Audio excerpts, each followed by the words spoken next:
substantial endeavor. Kana bitang mapuslanon or wala masayang ba nga mga pagpanghago o mga pagpangabudlay, mga pagsakripisyo, mga pagpatrabaho, aning kinabuhian.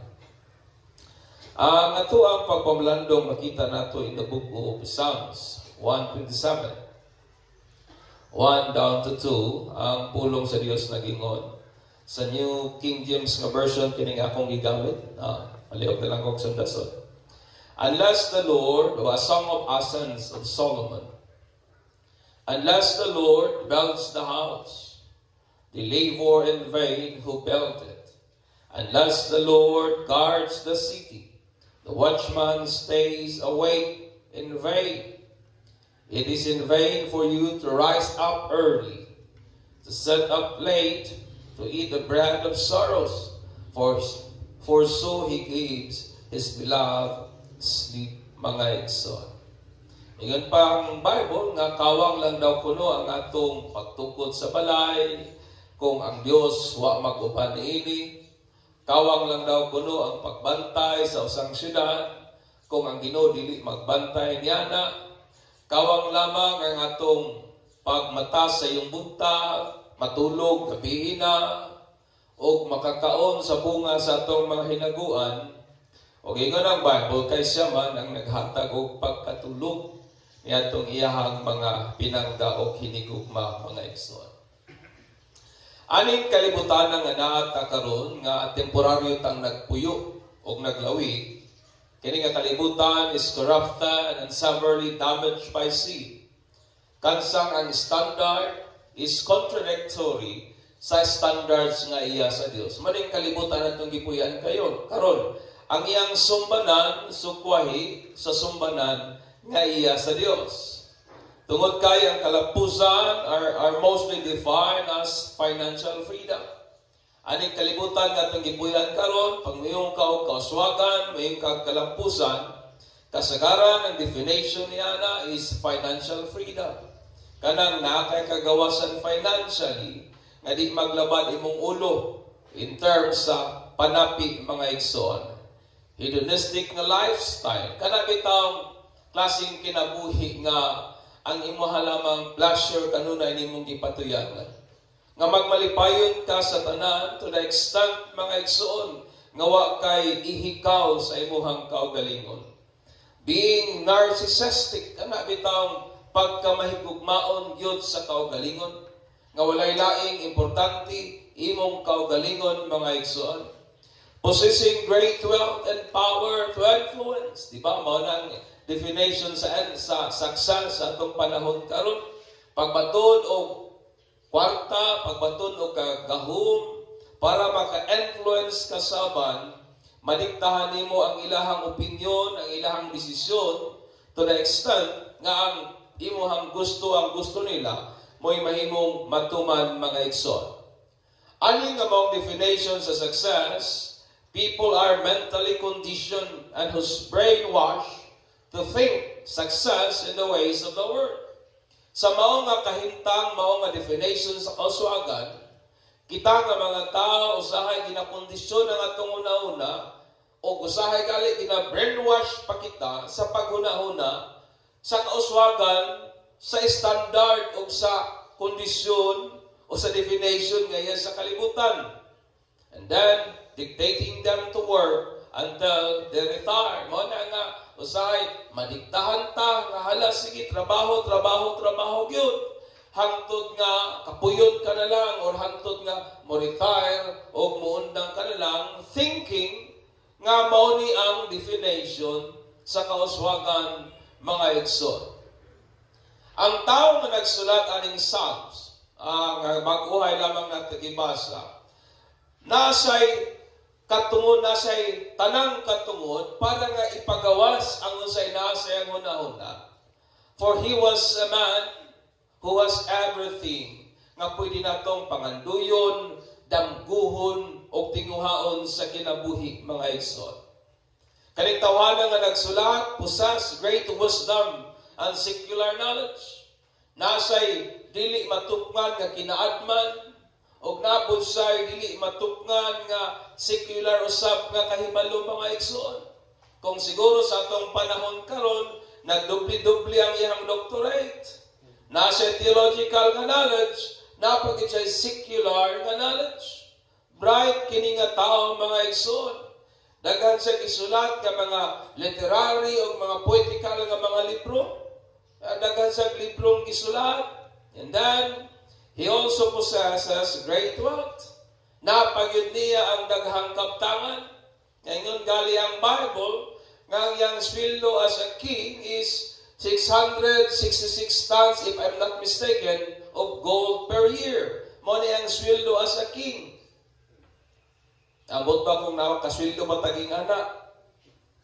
And was a great entrepreneur. May pagyud nga negosyante. Ang iyang negosyo during these days, nag-trade siya. Ang iyang ipadala ang barko sa ubang nasod, pagbalik, na po'y dala ng mga ubang mga produkto.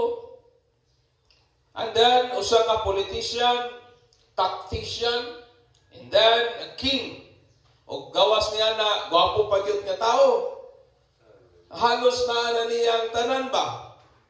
In his prime, sa iyahang prime na stage, butang nato, nasiguro sa mga 40s ani, o 30s kapin, he sunk himself to all kinds of pleasure just to amuse himself.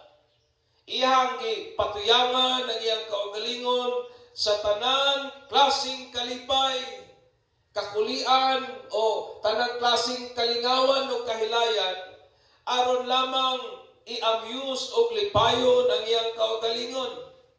Daghan usab siya asawa, daghan usab siya mga concubines, more than the days of calendar.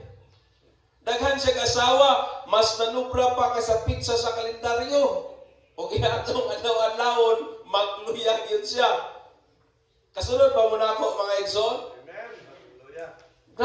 Grabe ning tawhana, halos na niyang tanan.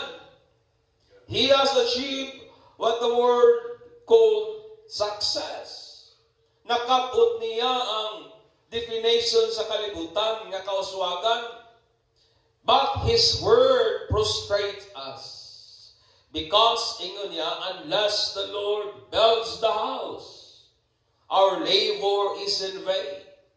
Unless the Lord guards the city, the watchman's efforts are in vain. In vain we rise up early, and in vain we sit up late.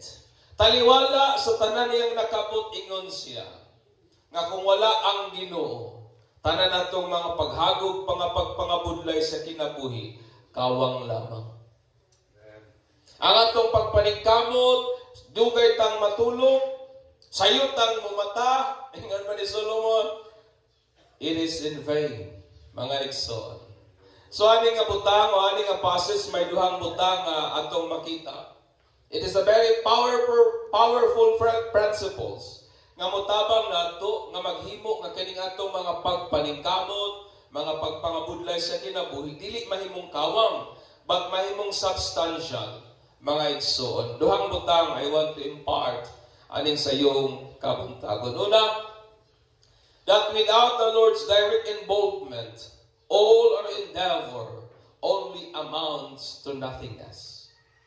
Nga kung wala ang pagpanginlabot, wala ang pagpanalangin sa Ginoo, ang tanan natong tawhanon, yutan-on nga mga pagpaningkamot, mga igsoon, it only amounts to nothing. Mahimong walay kwinta, mahimong walay bili, mahimong walay kapuslanan, mga igsoon. It is very clear, ingon niya, unless the Lord builds the house, they labor in vain who builds it. Unless the Lord guards the city, the watchman stays away in vain. Kini nga Psalms, isulat kini ni Solomon, and it is a Psalms of Asaph. Ila kini ginakanta during sa time nga mangadto sila sa Jerusalem para sa annual festival. No, mangadto sila, ila ni ginakanta while nga naga-traverse o nagabiyahe sila, mga igsoon.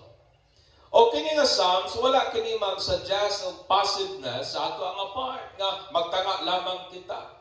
But sa pikas kabahin, aktibo kitang naga-cooperate uban sa Ginoo, mga igsoon.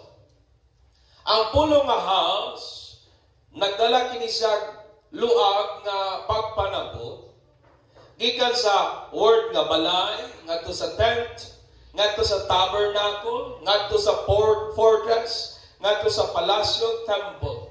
It talks about the house. Mo nang ingon ni Solomon. Si Solomon, mga igsoon, ni samaan nga naana niya ang tanan. Nga pwede na itong panganduyon, nangandoy ka kagwapo, naanak ang Solomon. Nangandoy ka taas nga barog, nakang Solomon. Nangandoy ka gwapong pisik, nakang Solomon. Nangandoy ka kalam, nakang Solomon. Nangandoy ka taas nga grado, nakang Solomon. Nangandoy ka mayong mo istorya, nakang Solomon. Nangandoy ka o daghang kwarta, naa si Solomon. Nangandoy ka gahom, nakang Solomon. Nangandoy ka kana bitawng influence, kanang influensyado ka tibuok kalibutan, nakang Solomon. Because during their days, maski ang uban nga mga lagyong nasod, nakadungog sa iyahang pagkabantugan. Mas bantugan pa si Solomon kang Elias, oy. Mas bantugan pa si Solomon sa kang kung kinsa pa man nga bantugan sa atong time karon, mga igsoon. Halos tanaan niya ang tanan. But he said, unless the Lord builds the house, unless the Lord guards the city, all our human effort is in vain. Amen.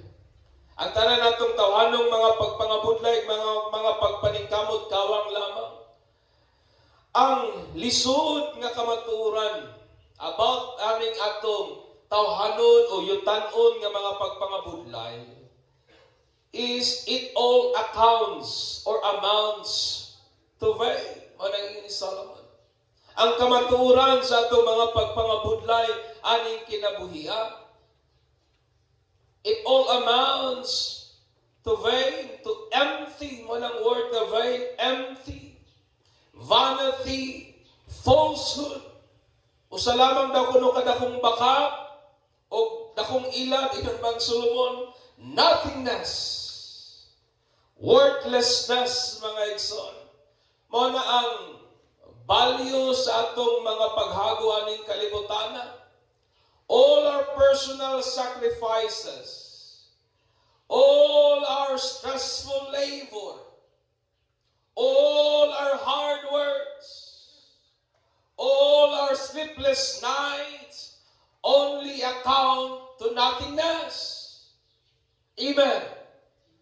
Kanang atong grabing pagpaningkamot, kanang mga stressful nga labor nga gisapot-sapot na kag trinabaho, pressure na kay kag trinabaho, kanang grabing trinabaho ay nimo nga halos di na ka matulog, pukaw o trinabaho ay. Solomon said, it only amounts to nothingness. It is only in vain. Ngano kaha, nag-ingon siya ani. Working wisely and hard produce wealth and grant us affluent life. Diba? Kung kugihan ka, maayo kang motrabaho, magyalamon ka magtrabaho, magbunga man yun ni og bahandi o makabaton kang medyo hamugaway nga kahimtang sa kinabuhi. Diba, tinod? Kugihan ka, maayo kang modiskarte, may kang mo tipik, may kang mo padagan sa kwarta, may kang mo entertain sa imuhang mga customer, etc. Mo grant minimo og wealth and then makabaton pagid ka og affluent nga life. And then pwede tang makapalit sa tanan natong gusto to the content of our heart.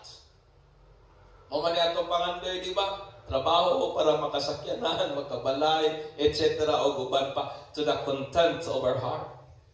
But still, it accounts to nothingness. pagkasakit. It all amounts to nothingness. Pero nga kahang ningon si Solomon na ani, na despite sa kaptangan, estado nga naan niya, he concluded, my friend, that unless the Lord do His things, all our effort is in vain. Ang word po nga belt, ang yawi mo ipagsabot na to aning kinaagma ni Solomon. Nga nung nag-conclude siya that all our effort amounts to nothingness unless the Lord do His things. Ang word po nga belt, gikan ka na sa Hebrew word nga bana, nga iyang primary nga kahulugan to build, to construct, or to establish. Pagtukod, pagpatukod, di ba? Or pag-establisan.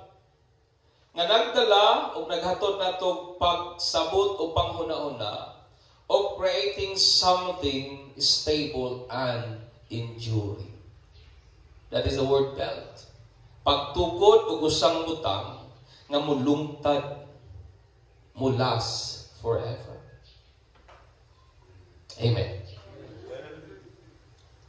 Kani naghatod nato sa panghuna-una nga ang butang lamang gyud ay nga gimugna, gitukod, gi-establish, gi-construct ni Lord stands forever. Amen. Kanang butang nga ang Dios mo'y nagmugna. Kanang butang nga ang Dios mo'y nagtukod. Kanang ang butang nga ang Dios mo'y nag-establish. Mao lang gyud na ang butang that stands forever. Only the things that God established, only the things that God builds, and only the things that God bless endures forever. Muna nga, kung wala ang Diyos sa kinabuhi sa tao, without God, ang tanan natong mga tawhanong mga pagpangabudlay, tanan natong tawhanong mga pagpaningkamot, it only accounts and amounts to nothingness, because it lacks eternal value. Amen. Nganong dili maglas kay wala man si Lord. Only the things nga diin ang Ginoo naa, only the things nga giuban o gikuyog nato ang Dios, it lasts forever. Ngano man may eternal value man siya mga igsoon. For only God can bless our endeavor to have it an eternal value. Tungod kay ang Diyos lamang ang makapanalangin sa atong mga pagpangabudlay. Aron may eternal kini siyang bili mga igsoon. Amen. Pawitan na kung mabasa ka sa inyo ni Jesus na ayaw mo tigom og wealth sa earth. Tungod kay ras, ang uban pa, dunuton lamang na, ingin pa ni Jesus, pag-build mo treasures sa heaven. Ang idea mga igsoon is this, that the only thing that lasts forever is the thing atong ginapangabudlayan nga naa ang Ginoo kuyog nato. Amen. Kung nagatrabaho ta, wala ang Dios, kanang atong mga paghago, it accounts to nothing. That's why, kung nagatrabaho man ta, naganegosyo man ta, atong buhaton ka ng tanan, uban yun ang Ginoo. Amen. Because unless the Lord builds the house, tanan natong mga pagpangapudlay, it accounts to nothingness. Muna nga, frustration, disappointment ang dangatan sa tao, mga igsoon. Nato isa ka person akong na-meet during to, ikasalang ko si Inday Bitaw nga Gonzales. Nakabana man to Amerikano. And then, iso-restore na siya friend nga kwartahan kay sa una, kay accountant. Then, iyaha, siya tag-iyaan ng Wilcon Hospital diri sa Malay-Balay. Iyaha din na, pero iyahang gibaligya. Na-stroke naman siya, bedridden, dili na bedridden, na-stroke siya, pero kanang dako kay ba ang damage siyang lawas, sige na wheelchair na lang siya. Istorya may kadyot, ingon siya nga, bisan pag unsa ka daghanin mong kwarta, pastor, magyapon mahimo sa ganing kahimtanga. Diba? Maloy ko maglantaw ato kong giampuan. Sige lang, brad, Ginoo panalangin o magaligon niyo. Nga maski sa kadaghan sa iyahang posisyon o sa kataas na sa iyahang naabot, ihagya po ang natino o na value that all his effort is ingan pa niya. Maragwa maghihapoy pulos. Kawante pa ba na? Nagtuko ang tao makaingon niya na kung sa iyahang mga pagpangabudlay o mga pagpaningkamot, wa yun niya ikuban o ikuyog ang Diyos. Amen. Ingnan mong tapat, without the Lord's direct involvement, all our endeavor only amounts to nothingness. Di ba bukat, no? Halos di na ka matulog, di buok kapiit, trinabaho. Pero wak naman na ihapon na pulos kung wala ang Ginoo. Because it lacks eternal value. Ikaduha, without the Lord's gift of sleep, we can't enjoy the fruit of our endeavor. In verse 2, tingnan niya, in vain for you to rise up early, to sit up late, to eat the bread of sorrows, for so He gives His beloved sleep. Kisa ba rin nato nga sayo kay mumata. And then gawas ka sayo mumata, dugay pagin matulog kay grabing trinabahuay. O kauno daw dahil nato ang bunga sa atong mga pagpaningkamot. But ingon sa mga, that is the bread of soul. But ingon niya, apan ang Ginoo gihapon mo nagahatag nato gasa sa pagkatulog mga igsoon. Understand me, the basic instinct of human endeavor is for food to eat. Ang pinaka-reason nga nung nagapangabudlay ta, nagatrabaho ta, inay mong tapat, aron ay makaon. Di ba tinuod? Aron ay food sa lamisahan, aron dili mahubsan ang atuang butangan nagbugas, aron dili ma-empty ang atong refrigerator kung naaman galing. Sa laktod nga pag-istorya, nagapaningkamot, nagatrabaho ta, aron ay makaon. The rest of reason is just secondary. Kanang gusto nimong mudato, gusto nimong madaghang kwarta, gusto nimong makahuman, ikaduha na lamang nga rason. Tungod kay ang pinaka-reason nga nung nagatrabaho ang tao, aron na ay makaon. Amen. Pwede tang makaamas o great wealth. Pwede tang makagain o daghang bahan di aning kalibutanan. O mupusas o daghang kaptangan aning atong earthly nga thigh. Pwede tang makakuha og multiple nga mga certificates, di ba? Pwede nga magdubli ng imong in situ, o whatever sa babana nga mga certification. Pwede makakuha ka dubli-dubli nga diplomas, dubli-dubli nga degree or doctorate. But ang kamatuoran mga igsoon, you can eat those things for you to live. Pwede ba nimong kaunon imong diploma para ka mabuhi? Pwede bang kaunon nimo ang imong property para ka mabuhi? Bisan pag unsa kaluwag ang imong yuta, di nimo pwede kaunon ang yuta para ka mabuhi. Bisan pag unsa kadaghan ang imong, bisan pag unsa ka broad o bisan pag unsa ka taas ang imong grado, dili nimo makaon imong grado para mabuhi. Amen. And that is the truth of life. As human being, mga igsoon, kaning mga buta, mga mitya lamang kani, o atong ginagamit for the primarily purpose of having food. Nagapalitag yuta, atong itikad para makakwarto tao sa purpose, palit pagkaon para na makaon. Nag-eskwela ang tao sa purpose para makabatunog kwarta o sa buhaton, makapalit o pagkaon. O sa purpose para nga, inamong tapan, mabuhi. Di ba mo na itinuon? Para mabuhi mga igsoon, kanang pagpadato, ikaduha na lang nga rason. Kanang makabatong tag savings, ikaduha na lamang na nga rason mga igsoon. Ginagamit nato ang atong kusog, ang atong talent, ang atong skill, ang atong knowledge, ingon man ang atong panahon regardless ato ang mga pagpaningkamot o mga pagpangabudlay, to have food in the table. Luyo sa ato mga pagpangabudlay, aron makabatuntag pagkaon sa atong lamisahan. Kung wala ang gasa sa Dios nga mo ang pagkatulog, we can't enjoy the fruit of our endeavor. Amen.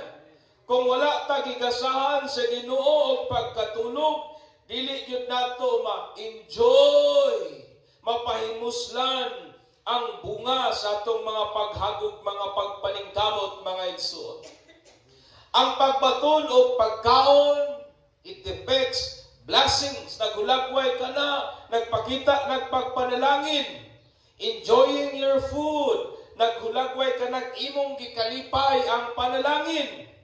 And understand me, you can't enjoy the blessing kung wa yung kay katulog. Amen. Lisod di mo ma-enjoy ang blessing kung wa tay saktong katulog, mga igsoon. Usahay kita atong ginalantaw ang pagmata kanabuntag, ingon nga blessing gikan sa Ginoo, di ba? Every morning magbata, Lord, salamat sa panalangin. Pero sa perspective sa mga Hudyo, ang pagkatulog is a necessary blessing. Ang pagkatulog, usagida ka, gikinahanglan nga panalangin. Kay mo na ang time for our body and mind to rest sa mga hago nato anang tibok nga adlaw, granting us to wake, refresh, granting us nga mobangon ta, humana to bangon, refresh, di ba? Amen? Di ba lamig makatulog? Pagbangon nimo, refresh kay ka, enliven kay ka, kanang active kay ka, recharge, reinvigorate, and sight up, mga igsoon. Kanang muna og aktibo gyud kay ba dayon, liksi gyud kay naka-charge lagi sa pagatubang sa mga hagit anang adlaw. Ang pagkatulog usab is also a temporary phase of death due to temporary loss of awareness and consciousness to what is happening while we are at sleep. Nga sa perspective sa mga Hudyo, nga kani po din pagkatulog, mura din gipatilata kadyot unsang kamatayon ba? Kaysa pagkatulog na tuwa, bagit tamasay sa kahitabo sa tuwang palibot. Naba ninyo natulog, kabalong sa nahitabo sa palibot. Di ba? It is a temporary loss of consciousness, my son. Understand me. Thus, without the Lord's gift of sleep, we will be depleted. Kung wala bitaw ang gasa sa Ginoo sa pagkatulog, kung wala i-grant ni Lord kining pagkatulog, kitang tanan madipit yun ta. Mura ba ito tag mga cellphone nga nangalupat? Mura tag mga solar nga mga suga nga di na kay halos musika, kay kulang sa power, kulang sa charge. Gawas madiplit ta, we will be exhausted. Kabantay pa mo anang waktay klarong tulog, di ba luya kay lawas, no? Amen. Tulog ka adlaw, kay tulog, grabe naman og di ka maluya ana. Gawas lang kung kuan ka naka-extra power. Kuha di na pumunto. Pero ang problema, pagbagsak, mao na gihapon istorya, luya pa sa tanang luya. Kung wa kay saktong tulog, you will be exhausted, you will be depressed. Kabantay ba mo kung ang tao kulang tulog, di ba? Bukat kayong pagbati. Bukat ang huna-huna, and then lisod kayo ikatawa. You will become dysfunctional and then disoriented. Usay mawala na din atong focus sa mga butang. Kabantay ba mo ng kuwang tagtulog? Usay di magkanimaw ang atong trabaho. Kabantay ba mo? Usay ang atong utok, dili kayo mo function. Kalit na kagsulod sa usa ka lugar, ikaw sa kita kong tuyo, ha?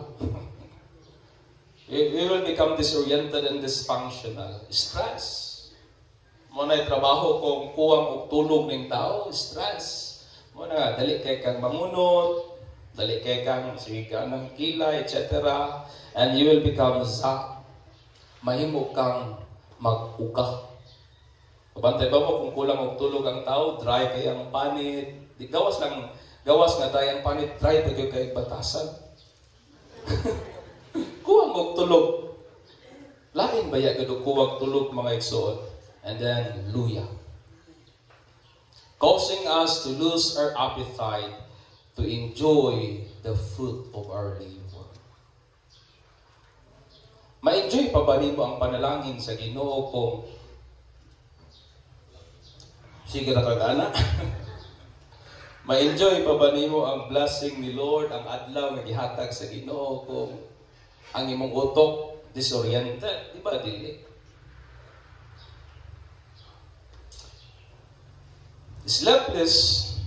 Sleeplessness rob us of our ability to enjoy the fruit of our labor. Kaya bitang kulang tagkatulog, mukawat sa ato ang abilidad nga ma-enjoy nato ang mga panalangin o ang bunga sa atong mga hinaguan. Amen. Bisan pag-unsa kalami ang pagkaon, kung kuwang kagtulog wa gyud lami ikahon. Diba? Bisan pag-unsa kanindot ang view, biyahe mo, dalayo kay mo gilaagan, gwapo ka ang view, bisan pag-unsa kanindot ang view, kung kuwang kag tulog, di yun di mo ma-enjoy ang view, mga igsoon. Di ba tinuod? Masa na pag-enjoy siya, kagwapo sa sunset, laban ni mulo kay kuwang kag tulog, etc. Tungod kay kaning kuwag tulog mga igsoon, mukawat yun sa atong kahigayunan na ma-enjoy nato ang bunga o ang panalangin o ang bunga sa atong mga paghaguaning kinabuhi. Muna kung wala ang Ginoo maghatag nato pagkatulog, dili nato ma-enjoy ang bunga sa atong mga paghagok, mga pagpaningkamot. Amen. Muna pasalamatan nato ang Ginoo kung nakatulog ta. Pasalamatan nato ang Ginoo kung nakamata ta. Amen. We can work how much we want to achieve the kind of life we dream of. Pwede tang trabaho taman sa imuhang gusto para makabot nimo ang klaseng kinabuhi nga imong gidamgo. I believe na kind of life na itong ginalantaw, na gusto nato. Pwede kang maghago, maningkamot pag-ayo, ug maabot na nimo. Apan kung wala ang pagpanalangin o ang direct involvement sa Ginoo, it amounts to nothingness. Amen. Kung sa atong mga pagpaningkamot, wala gali ang Diyos, it all amounts to nothingness. And without the Lord's gift of sleep, we will be robbed of our ability to enjoy the fruit of our labor. Nga kung kuwang galitag katulog, di yun na to ma-enjoy ang panalangin sa Ginoo. Kabantay ba mo? Ay, gusto na ko ni-emphasize. Usa sa main nga reason nga nung sa panahon nato karon daghan kayo mga stress inay mong tapad kuwag tulog. Anong kuwag tulog man, taga alas 2 ta matulog, kay sige katuba ang cellphone. Kabantay ba mo? Pagbantay mo, siyempre, isa ka oras ay mong tulog, 2 ka oras, pagmatali mo pagkaugma, luyag ka. Muna kamay ang biki, inay mong tapat, kuwang nakagtulog. Yeah. Kuwang nakagtulog. Hallelujah. We will be robbed of our ability to enjoy the fruit of our labor, which is God's allotted portion. Thus, in all our endeavor, always seek the Lord's blessing, for it is the only way to have a substantial endeavor. Amen. Muna akong hagit ka na itong tanan sa atong mga paghago, mga pagpangabunlay, mga pagparabaho. Kanon na natong pangitaon ang pagpanalangin nga iya sa Dios aron nga kining atong mga paghago dili mahimong makawang apan mahimong mapuslanon mga igsoon. Amen. Hallelujah. Manindog ta, and let us give glory to our God, our great Lord.